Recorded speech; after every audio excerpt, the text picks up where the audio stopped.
इस सरकार की छाती पर दाल दरड़ना पड़ेगा। ये शिक्षकों को प्रतिदिन तमाशाई बना करके इन्होंने रख दिया है और राजनीति की फसल काटने के लिए जो ठेहा चाहिए, शिक्षकों को इन्होंने ठेहा बना दिया है। हमने कहा कि ज्यादा संभावना जो नीति बनी है उसमें कुछ संशोधन आवश्यकता अनुसार जो मांगे विभिन्न संगठनों ने उठाई हैं या शिक्षकों ने या पुराने शिक्षकों ने नए शिक्षकों ने, तो निश्चित रूप से जो बातें थी कि जो असाध्य रोग हैं या महिलाएं हैं या फिर हस्बैंड वाइफ की, वो सब बातें तो रहेंगी। इसके अतिरिक्त भी अगर कोई आवश्यकता हुई, हम लोग समझते हैं कि पठन पाठन में और कितनी सहूलियत शिक्षकों को हो सके तो वो हम लोग देंगे। कुछ लोग मिले भी हमसे, पदाधिकारियों से भी मिले, तो हम लोगों ने, ऐसा तो नहीं है, हम लोगों ने तो जब इतना माननीय मुख्यमंत्री जी ने किया है शिक्षा विभाग के लिए, शिक्षकों के लिए इतनी नौकरियां दी जा रही हैं, तो उनकी बातों को भी हम लोग सुन रहे हैं और इसीलिए हम लोगों ने एक कह सकते हैं कि टेम्पररी तरीके से उस पर स्थगन लगाया है और उसमें जो आवश्यकता अनुसार हम लोग संशोधन भी करेंगे पूरी बातों को पढ़ करके, ताकि किसी तरह की कोई किसी को डिससैटिस्फैक्शन नहीं हो। ट्रांसफर नीति का जहां तक प्रश्न है, हमने कहा ना, चूंकि कई संस्थाओं ने और ऑर्गेनाइजेशंस ने कुछ अपने बातों को रखा और कहा कि जो ये नीति है इसमें कुछ और चेंजेस की आवश्यकता है, कुछ उसमें व्यवहारिक कठिनाइयां हैं, तो कुछ बातें उनकी सही लगी हम लोगों की, इसलिए हम लोग पुनः उनसे विचार करके और पुनः इसको और लाएंगे सभी के सामने और ये निश्चित रूप से शिक्षकों के हित में होगा। वो सब व्यवहारिक कठिनाइयां जो हमने कहा कि कई जिलों में एक ही अनुमंडल है, तो कुछ व्यवहारिक कठिनाइयां हैं, उन सबको हम लोग दूर करेंगे।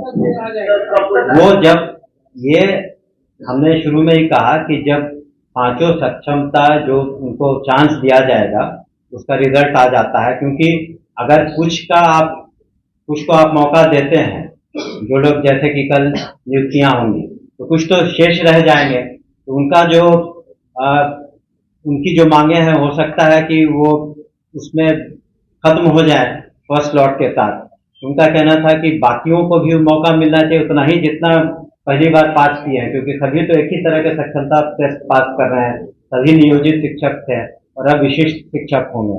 इसी तरह से काउंसलिंग के बाद सीट पाए गए हैं, तो उनको और मौके दिए जा रहे हैं कि आप अपना, फिर उनको भी हम लोग नियुक्त करेंगे जो सही पाए जाएंगे। लेकिन आगे चल के जो नीति बनेगी, जो उसमें जो संशोधन होगा, तो उसके अनुसार उनको उनके अनुसार उनको आगे की कार्रवाई करनी पड़ेगी। जब आप गवर्नमेंट सर्वेंट हैं तो government rule regulation, government policy, transfer policy तो अधीन है आप। उनकी सीनियरिटी का क्या होगा? पहले जो बात कर आप तो नए सिरे से ना नियुक्ति हो रही है, तो जहाँ तक इस पर हम लोग विचार करेंगे, लेकिन तत्काल इस पर नहीं है, क्योंकि सभी को एक साथ मौका मिला है। तो जब आप गवर्नमेंट सर्वेंट बनते हैं तो उस दिन से ही काउंट होता है। जिन लोगों ने इम्तहान दिया ही नहीं या देंगे नहीं, तो दो तरह की बात है। जो जांच पड़ताल में जिनके सर्टिफिकेट्स वगैरह सही नहीं पाएंगे तो उसमें विधि सम्मत कार्रवाई होगी। दूसरा कि जो देते ही नहीं, तो उसके लिए अलग से कमेटी बनी है, जो बिल्कुल नहीं देते हैं तो उसमें अलग से हम लोग उसमें निर्णय लेंगे। पहली बार आप तो सरकारी सेवक हुए हैं ना, तो सरकारी सेवक तो आप जब से आपकी नियुक्ति होती है तब से आप होते हैं, और अब तो आप सरकारी सेवक होंगे और उनसे भी हम अपेक्षा करेंगे कि पूरे लगन के साथ और बिल्कुल कर्तव्यनिष्ठा के साथ अपने कर्तव्यों का निर्वहन करेंगे। मौके जब पूरे खत्म हो जाएंगे, उनका प्रश्न था आपके पत्रकार का, दूसरे पत्रकार बंधु का, कि अगर कोई नहीं देता है तब क्या होता है, तो उसके बारे में हम लोगों ने एक कमेटी बना ली है, उसके बारे में हम लोग अलग से नहीं, हर तरीके से सभी बातों को रख के सक्षमता परीक्षा जो पास करेंगे उनको तो नियुक्ति पत्र मिलेंगे ही। आंदोलन के लिए उसके बारे में मुझे जानकारी नहीं है। ये लोग कोर्ट जाएंगे, वहां से स्टे लग जाएगा, फिर हम लोग रोक देंगे, कहेंगे कि भाई ये तो कोर्ट ने रोक लगा दे, हम इसमें क्या कर सकते हैं, और उसको फिर लंबा खींचना है, चुनाव तक घसीट के ले जाना है। जबकि वो ये नहीं समझ रहे हैं कि इसके रद्द करने या स्थगित करने से सारे शिक्षक खुश नहीं हैं। शिक्षकों की मांग ये नहीं थी कि आप इस प्रक्रिया को रोक लगा दीजिए, स्टे लगा दीजिए। शिक्षकों की मांग ये थी कि इसमें जो बदलाव की मांग थी हमारी, जो पुरुष शिक्षकों के लिए अनुमंडल की बाध्यता आपने लगाई है उसको हटा करके महिलाओं के समान ही जो पंचायत वाली बाध्यता है वो लगाइए और सबकी पोस्टिंग कर दीजिए। एक छोटा सा बदलाव करना था, वो बदलाव इन्होंने नहीं किया। बदले में क्या कर दिया कि पूरी प्रक्रिया ही स्टे लगवा दी। अब सोचिए, इससे वैसी शिक्षिका बने जो बरसों से अपने घर परिवार से दूर थी, या जो अभी बीपीएससी टीआर 1 और टीआर 2 में सुदूर गांव देहात में अपने घर परिवार से दूर पोस्टिंग हो गई है, वो तो चाहती थी कि उनकी पोस्टिंग हो जाए, काफी रुक गया। सरकार ने क्या किया है कि कुछ लोगों की शिकायतों को दूर करने के बजाय 100 में से 30-40 लोगों की शिकायत थी, उसके बदले 100 में से 100 लोगों को एक दंड दे दिया। ये पॉलिसी ही गलत है, तो बदलाव तो करना ही पड़ेगा।